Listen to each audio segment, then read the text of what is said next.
Salam à toutes et tous.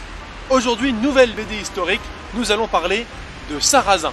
Et ça tombe bien parce que j'ai écrit il y a peu un article sur le sujet des morts en Provence, mais ça j'en parlerai en fin de vidéo. Parlons dès à présent de Sarrazin. Le scénario. Sarrazin nous parle de Hasard. Hasard, c'est un jeune homme qui a été enlevé à sa famille par les Sarrasins. Alors, on nous présente plutôt la chose comme étant un personnage qui a été épargné justement par un guerrier miséricordieux qui a recueilli ce jeune homme et qui l'a éduqué un peu comme son fils. Et c'est comme ça que notre jeune Provençal s'est converti à l'islam et est devenu un des meilleurs guerriers du Fraxiné. Et on va suivre les frasques de ce personnage, de son arrivée au Fraxiné, sa vie au Fraxiné, et puis différentes aventures qui vont mener au dernier combat de défense de la garde freinée. Donc avec ce personnage, on a toute l'histoire de l'implantation mort en Provence qui nous est montrée, et ça nous permet de suivre un fil conducteur qui est la vie de cet homme, Hasard. Voilà pour le scénario, sans spoil bien évidemment. Sarrazin, édité en 2013 par les éditions Quadrant, avec Glenguino Lucas en tant que scénariste et avec Lucas Herbetta, son compère, avec lequel il travaille très souvent au dessin. Les deux sont des habitués de certaines BD historiques. Alors par exemple, Glenguino, il a travaillé pour Ils ont fait l'histoire, notamment la BD sur Alexandre, j'en parlerai peut-être un jour. Et puis il a travaillé aussi pour Les Reines de Sang. Herbetta, lui, c'est son compère, il dessine beaucoup et ensemble ils ont travaillé sur 1881. Donc on va voir maintenant ce que ça vaut directement en termes d'historicité. 889. Ça commence par une date déjà, une date qui correspond à l'installation en effet des morts en Provence, notamment sur le territoire de la garde freinée, mais très vite ça dérape. On nous dit que ça se passe sous le règne du roi Charles le Gros. Alors déjà c'est absurde parce que Charles le Gros en 889, il est mort depuis un an, dommage. Et puis surtout, Charles le Gros et d'une manière générale les Francs à cette période n'ont aucune influence sur la Provence. Ce sont en fait une dynastie secondaire, les Bosonides, qui règnent dans la région et qui sont quasiment autonomes. Alors ce sont des comtes qui sont plutôt installés du côté de Arles, ce qu'on a appelé pendant un moment le royaume d'Arles, parce qu'ils ont même pris le titre de roi à une période.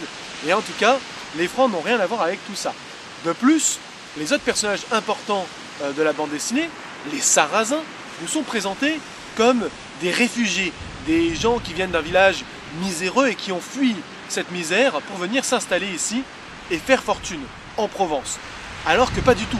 En fait, les Sarrasins, justement, ce sont des morts qui viennent du califat d'Al-Andalus, le grand califat qui est installé à Cordoue, qui règne sur toute l'Espagne et qui fait des raids très régulièrement en Provence, du commerce aussi avec cette dernière, et qui a failli même s'y installer durant le 8e et le début du 9e siècle.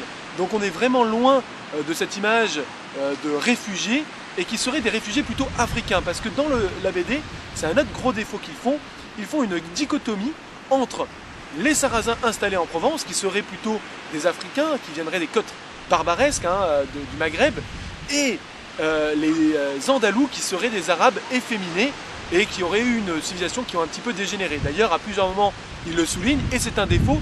Ils disent que ces derniers ont été vaincus par Charlemagne à Roncevaux, alors qu'en fait, Charlemagne à Roncevaux, il a affronté des Basques, et ensuite, il nous présente ces derniers comme étant des efféminés et des fourbes, qui essayent de récupérer leur influence sur ce territoire, d'unir les deux entités, alors qu'en réalité, les morts qui étaient installés en Provence obéissaient directement au califat d'Al-Andalus, puisqu'ils en provenaient. Quant à dire que un mauvais guerrier, c'est parce qu'il est efféminé, je trouve ça un petit peu moyen. Mais bon, à la limite, passons. Il est vrai qu'Al-Andalus avait énormément de manières par rapport à la culture qui avait alors lieu dans notre région. Puisque malheureusement, la Renaissance carolingienne est bien loin, en cette fin du 9e siècle et début du 10e siècle de notre ère. Et oui. Alors, il y a quelques petites choses qui sont complètement fausses aussi, c'est le côté très romanesque, piraterie. En fait, ces pirates nous sont présentés comme les pirates barbaresques qui faisaient des ravages en Provence au XVIe et au XVIIe siècle. Il y a une réelle confusion entre les deux, alors que ce sont deux périodes complètement distinctes. Alors par contre, il y a quelques petites choses qui sont sympas, notamment on a quelques noms, comme Al-Mansour, un grand général qui a participé à renverser le califat, qui est mentionné à un moment. On a aussi de la pêche au corail qui nous est montrée. Alors cette pêche au corail, eh bien, elle correspond en effet à une activité économique très importante en Provence depuis l'Antiquité et qui avait lieu notamment dans le Var et dans la baie de Toulon plus précisément et dans les îles, notamment les îles d'Or. Donc ça, c'est un petit détail qui est important, qui est rarement montré et pour ça, je trouve que ça a un intérêt.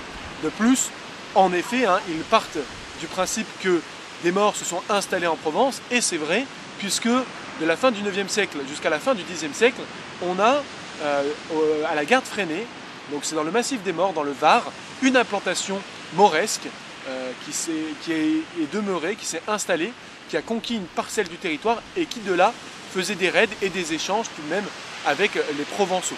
Donc ça, c'est un élément qui est sympathique. Et de même, ils vont aussi parler de l'enlèvement de Mailleul, grand abbé de Cluny. Cet enlèvement a provoqué la chute du Fraixinet. Il a bien eu lieu, cet événement, et il est mentionné. Alors malheureusement, il y a beaucoup d'erreurs historiques, et à part ce cadre, il n'y a pas grand-chose à en dire. Pour moi, c'est clafoutis d'erreurs. Donc d'un point de vue historicité au niveau des événements et des personnages, c'est 0,5 sur 4. Désolé. Niveau des costumes, il faut le dire, c'est pas mal. C'est vrai qu'il l'a fait dans la simplicité, mais il a eu raison parce que malheureusement, on a assez peu de sources sur la manière de se vêtir des Andalous durant le 9e siècle. Bien que ça a été une civilisation assez glorieuse, peu de sources iconographiques nous sont parvenues, hormis les Beatus qui sont plutôt du 10e et du 11e. Cependant, ça correspond puisque l'essentiel des événements de la BD se passe au 10e siècle. Les armements sont plutôt corrects, notamment on a des lamelaires, on a des boucliers avec des très belles accroches qui nous sont montrées. Quelques sabres par-ci par-là, bon, il y a des petits défauts, mais par exemple, il y a des objets comme par exemple une belle épée droite de style andalouse, pile dans la période, qui est nickel pour ce qui est montré. Donc ça, au niveau des costumes, c'est plutôt sympa, costume simple au niveau des vêtements, notamment pour les femmes, c'est appréciable. De plus, au niveau de l'habitat, parce qu'on va parler un peu des décors, on a un habitat monocellulaire qui correspond un petit peu à ce qui se faisait à la fois en Provence, mais aussi eh bien, pour les maisons assez pauvres du monde andalou et même du monde arabe. Donc ça, c'est plutôt correct et sympathique. Et c'était à noter, d'ailleurs, il y a un cimetière arabe qui nous est montré, qui est plutôt réaliste. Donc ça fait partie des bons points. Par contre, sur les mauvais points, on a quelques costumes, un petit peu abracadabrants à certains moments.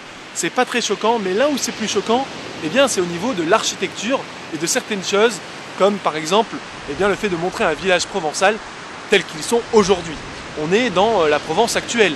D'ailleurs, c'est à la fois vrai pour les monastères, qui ne ressemblaient pas à ça à cette période. C'est vrai pour les villages. Le premier village qui se fait attaquer, c'est un village provençal comme de nos jours. Donc on dirait que la Provence est figée de manière intemporelle. Et puis surtout, eh bien, le Fraixinet, grosse déception pour le Fraixinet, le lieu même de vie et d'implantation sarrasine, il a préféré imaginer une sorte de castel un petit peu africain, alors qu'il aurait pu très bien nous montrer eh bien, la richesse de ce territoire qui a été mis en valeur par les morts, qui ont amené des nouveaux systèmes d'irrigation, qui ont amené des agrumes sur ce terroir, ils l'ont fait fructifier. Et puis surtout, eh bien, il aurait pu montrer une Provence un peu plus verte, un peu plus humide, avec de très belles forêts. C'est dommage, on dirait qu'on est dans les calanques de Marseille, c'est tous Écosse, alors que ça ne correspond pas du tout à cette région qu'on appelle d'ailleurs la Provence verte. Donc ça, c'est quelques petits défauts qui font que je mets un 2,5 pour les costumes et les décors à Sarrazin. Alors, au niveau de l'ambiance, on y est.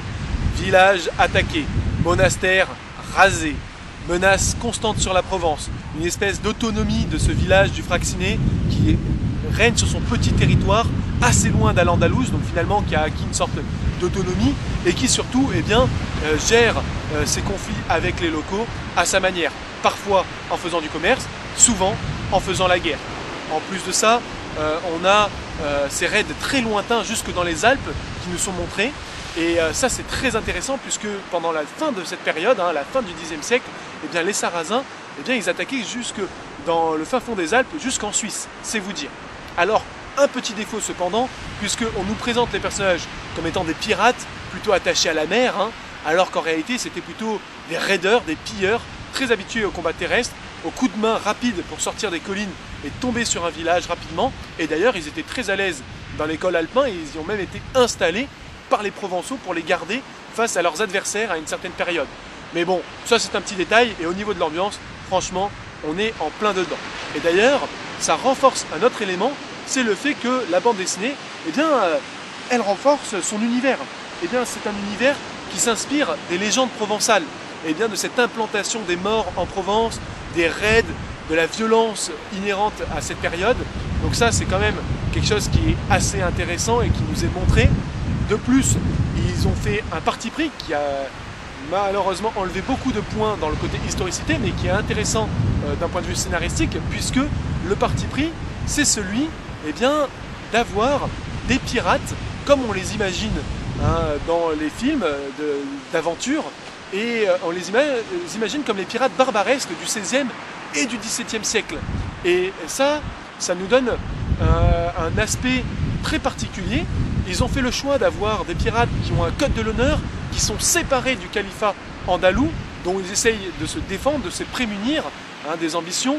Donc ça nous rappelle des idéaux de liberté et d'autonomie qui ont pu être tentés à cette période, peut-être au Fractionné. Et donc là, c'est un parti pris de la BD qui marche très bien. Et donc au niveau de développer son univers, ça c'est un sans faute. Donc je dirais que pour l'ambiance, de manière générale, autant d'un point de vue immersif que pour développer son univers, je mettrais un beau 3,5 sur 4. Alors, le scénario, quant à lui, eh ben, c'est pas mal. Franchement, il y a certes une restriction du temps qui se fait. Le temps est compacté, un peu comme dans la série Vikings, où on essaie de nous montrer le début des raids et qu'on arrive directement après à la prise de Paris avec les mêmes personnages.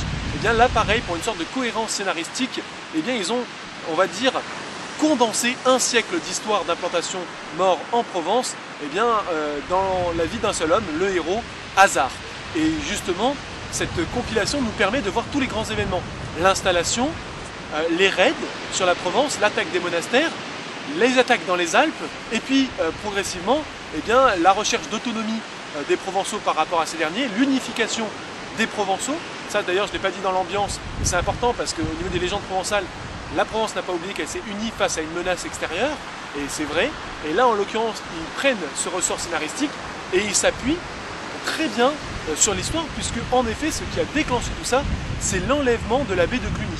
Donc, ça, c'est un élément qui est repris dans la BD de manière très maligne, et en plus de ça, on a des événements qui suivent le personnage, et franchement, c'est top. Donc, d'un point de vue scénario, pour moi, je mettrais un beau 3 sur 4. Le seul défaut que je mets, le seul gros bémol, c'est que malheureusement, le fait d'avoir compacté le temps, on ne peut pas dire que ça s'insère parfaitement dans l'histoire. Mais sinon, c'est vraiment bien.